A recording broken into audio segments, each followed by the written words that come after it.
మహాభారతం మహాభారతం మహాభారతం.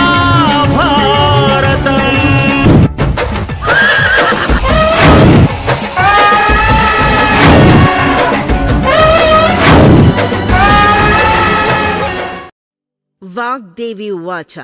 ఒక మంచి మాట.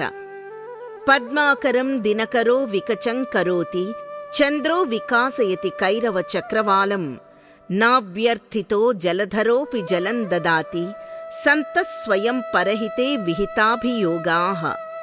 కమలాలు ఎటువంటి ప్రార్థనలు చెయ్యకపోయినా సూర్యుడు వాటిని వికసింపజేస్తాడు. కలువలు ఎటువంటి పూజలు పునస్కారాలు చేయకపోయినా చంద్రుడు వాటిని శోభిల్లేలా చేస్తున్నాడు. మేఘాలు ఎవరూ యాచించకుండానే వర్షధారల్ను కురిపించి భూమిని సస్యశ్యామలం చేసి ప్రాణికోటి ఆకలి దాహార్తిని తీరుస్తున్నాయి. అలాగే మంచివారు ఎప్పుడూ ఇతరులకి ఎటువంటి లాభాపేక్ష లేకుండా ఉపకారం చేయడానికి ప్రయత్నిస్తూ ఉంటారు. శుభం భవతు.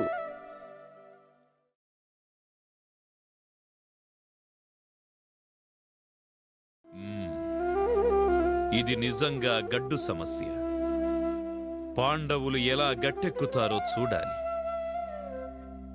ఇప్పటికే జరిగిన పరాభవాలకు నేయవోయ భగ్గున దరిగొన్న భీషణ హుతాశన కీలలా మండిపడుతున్న ద్రుపదరాజనందిని అత్తగారి మాటలు విని మరింత మండిపడక తప్పదు.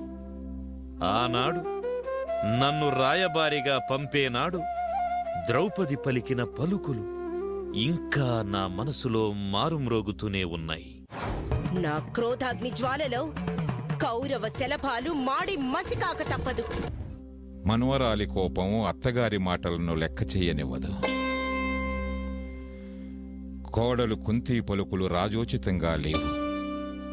బాధలో ఏదో తెలియని బాంధవ్యంతో తోటికోడలపై ఆమె సంతానంపై గల అవ్యాజమైన ప్రేమానురాగాలతో అలా మాట్లాడి ఉంటుంది. వాటిని విడిచిపెట్టు. హితవాక్యాలే అయినా కొన్నిటిని పెడచెవిని పెట్టక తప్పదు. పితామహ,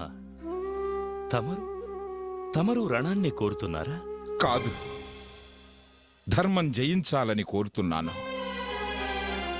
శాంతనవ ప్రభువుల నాటి నుండి శతసోదర పరివేష్టితులైన రారాజు వరకు చూసి విసిగిపోయిన నేను ఈ రణం కారణంగానైనా మరణించాలని భావిస్తున్నాను. కృష్ణ, ఈ కట్టె పుట్టి ఇప్పటికే 120 వసంతాలు గడిచాయి. నా వయసు వారందరూ స్వర్గాన విశ్రాంతి తీసుకుంటున్నారు. నేను మాత్రం ఈ త్రిశంకు స్వర్గంలో వేలాడుతూ అటువారికి ఇటువారికి చెప్పలేక చెప్పే అర్హత లేక నాలో నేనే కుమిలిపోతున్నాను. అన్నదమ్ముల బిడ్డలు ఆనందంగా రాజ్యం చేస్తుంటే చూడాలన్న నా ఆశ అడియాసే అయ్యింది. ఇక ఈ కళ్లకు దుష్కార్యాలను చూసే శక్తి లేదు. ఇకపై ఈ పండు ముసలి గుండె ఎవరి మరణాన్ని చూసి భరించలేదు. కురు పాండవులలో ఎవరు కడతేరినా నాకు గుండె కోత తప్పదు. అందున ధర్మపక్షపాతినైన నేను పాండవుల పరాజయాన్ని చూడలేను. అందుకే మీరందరూ ఉండగానే నేను వెళ్ళిపోవాలి. పితామహ,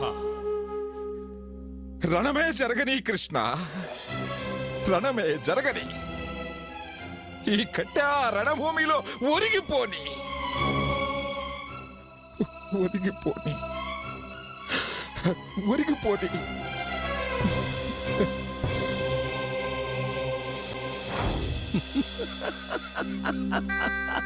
ప్రాయోపవేశం. చక్కని ఊహ, చక్కని ఊహ. సార్వభౌముణ్ణి నోరెత్తకుండా కట్టిపడేసే చక్కని ఊహ. ఆ కపట యాదవుడి ఊహ కందని చక్కని ఊహ. భలే అల్లుడు, ఫళ, భలే ఎత్తు వేశావు.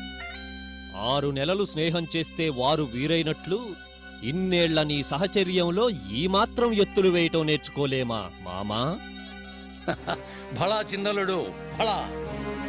ఆ, సుయోధన, మామా, మనం ఇప్పటి నుంచే జాగ్రత్త వహించాలి. ప్రతి అడుగు ఆచి తూచి వేయాలి. మామా అభిప్రాయం? మన నీళ్ళన ఉంటూ మనకే గోతులు తవ్వేవాళ్ళు, మన ఉప్పు తింటూ నమ్మకద్రోహం చేసేవాళ్ళు మన చుట్టూ కోకొల్లలుగా ఉన్నారు. అంతెందుకు, అరివీర భయంకరుడు, పరశురాముణ్ణి ఎదిరించిన పరాక్రమశాలి, శాంతనవ వరప్రసాదితాలబ్ధ స్వచ్ఛంద మరణ సంపన్నుడు పితామహుడు పాండవ పక్షపాతి. కురు పాండవులు ఇరువురకు ఆచార్యుడే అయిన ధనుర్విద్యాపారంగతుడు కుంభసంభవుడు అర్జున పక్షపాతి. పేరుకి రాజగురువే అయినా కృపుడికి కుంతీ సంతానంపైనే కృప ఎక్కువ. ఇక ముత్తాతలు బాహ్లిక సోమదత్తుల వారు, వారి మాట సరే సరి. వారు మొదటి నుంచి పాండవ పక్షపాతులే. అవునవును మామా, ఇప్పుడేమిటి మన తక్షణ కర్తవ్యం? ఏనుగుని సైతం గడ్డి పరకలతో కట్టిపడేయవచ్చు. అయిన వారే కాదు, ఈ అఖండ అవిభాజ్య భారతావనిలో ఎందరో రాజులు, మరెందరో రాజన్యులు, సామంతులు, సాహస విక్రమోపేతులు, పాండవ పక్షపాతులు ఉన్నారు. వారందరినీ పసిగట్టాలి, వారెందరో కనిపెట్టాలి. సామదాన భేద దండోపాయాలను ఉపయోగించి వారిని మనవైపు తిప్పుకోవాలి. ఆ పాండవ హతకులకు ఏ ఒక్కరి సహాయము అందకుండా, ఎవరి సాయము పొందకుండా చూడాలి. నాడు సభలో పాండవుల పరాక్రమ విక్రమాల గురించి గోరంతలు కొండంతలుగా చేసి చెప్పిన ఆ వెర్రి యాదవుడి వెర్రి మొర్రి మాటలను తెలివిగా తిప్పికొట్టాలి. బాగానే ఉంది మావా, కాని సుభద్రా పరిణయంతో అర్జునుడు యాదవులకు ఆత్మబంధు అయ్యాడు. ఉత్తర కారణంగా అభిమన్యుడు మత్స్యదేశానికి అల్లుడయ్యాడు. యుధిష్ఠిరుడి మావ కాశీరాజు, మాద్రీసుతుల మావ శల్యుడు, ఆ పాతకి పాంచాలి తండ్రి ద్రుపదుడు, ఇలా ఎందరో పాండవుల పక్షాన ఉన్నారు.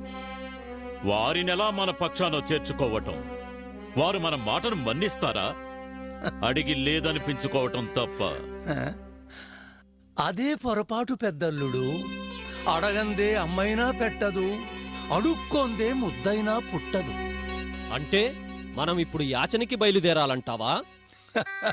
పరమశివుడంతటి వాడే యాచించాడు, మనమనగా ఎంత? మామా, శాంతం శాంతం. పెద్దల్లుడు, అయిన వారిని, అయిన వారు అనుకునే వారిని అర్థించడంలో తప్పు లేదు.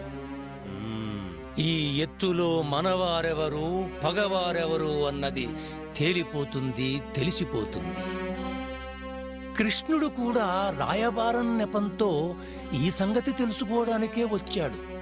అతని రాకతో మనకు మేలే జరిగింది.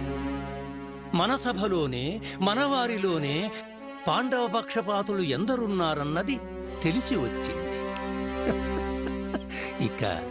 ఇక మనం తెలివిగా పావులు కదపాలి. పాండవ పక్షపాతులను కూడా మన వైపు తిప్పుకోవాలి. ఎలా మామా? మనసుంటే మార్గం ఉండకపోదులే చిన్నల్లుడు. మానవుడికి ఏదో ఒక బలహీనత ఉంటుంది. ఆ బలహీనతనే మన బలంగా చేసుకోవాలి. అదెలా? ఇలా ద్రోణాచార్యునికి గురుదక్షిణ చెల్లించే నెపంతో ద్రుపదుడికి అర్జునుడు చేసిన పరాభవం కారణంగా ఎంత అల్లుడైనా అర్జునుడి పట్ల, పాండవుల పట్ల కొంత ద్వేషభావం ఉంది. అదీగాక మత్స్యయంత్రాన్ని కొట్టి సాధించిన తన కూతుర్ని అర్జునుడు అన్నదమ్ములందరికీ భార్యను చెయ్యటం, సాటి క్షత్రియలోకం దీనిని తప్పుపట్టటం, రాచలోకం ముందు తాను తలదించుకోవటం ద్రుపదుడిలో పగను మరింత రగిల్చింది.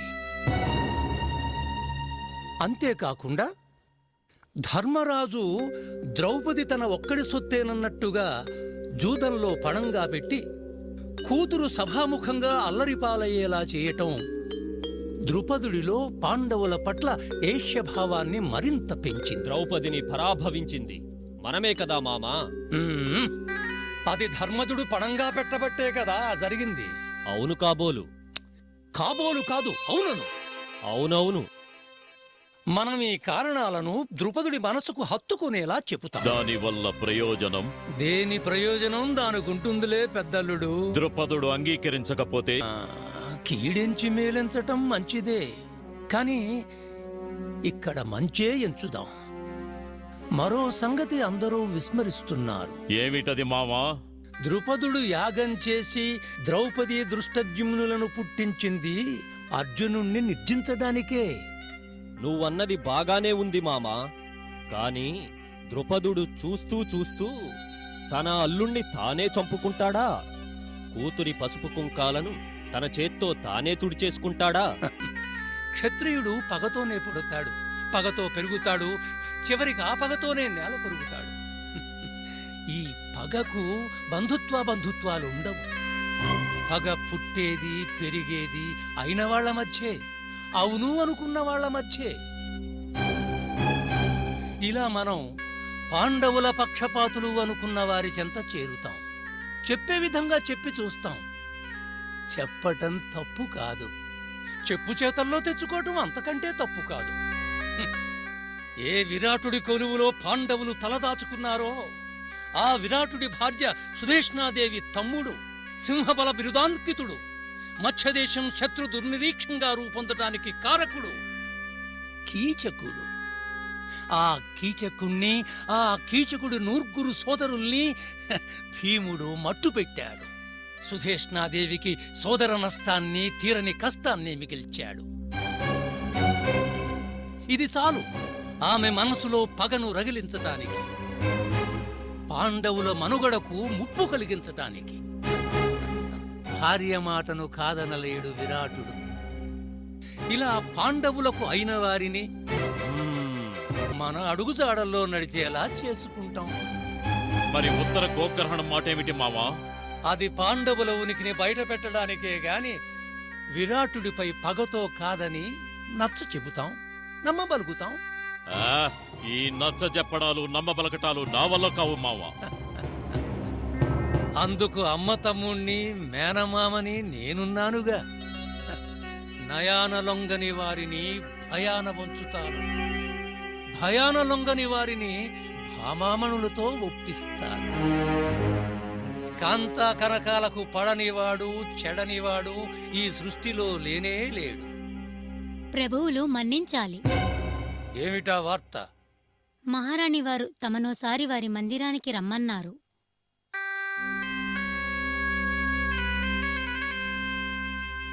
అక్క పిలుపు వెనుక ఆంతర్యం.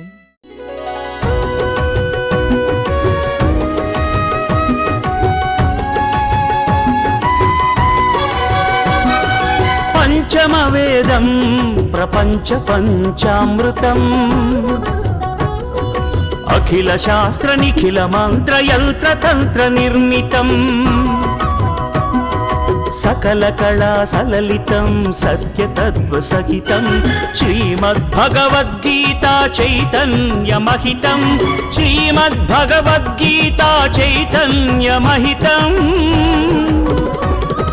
మహాభారతం మహాభారతం మహాభారతం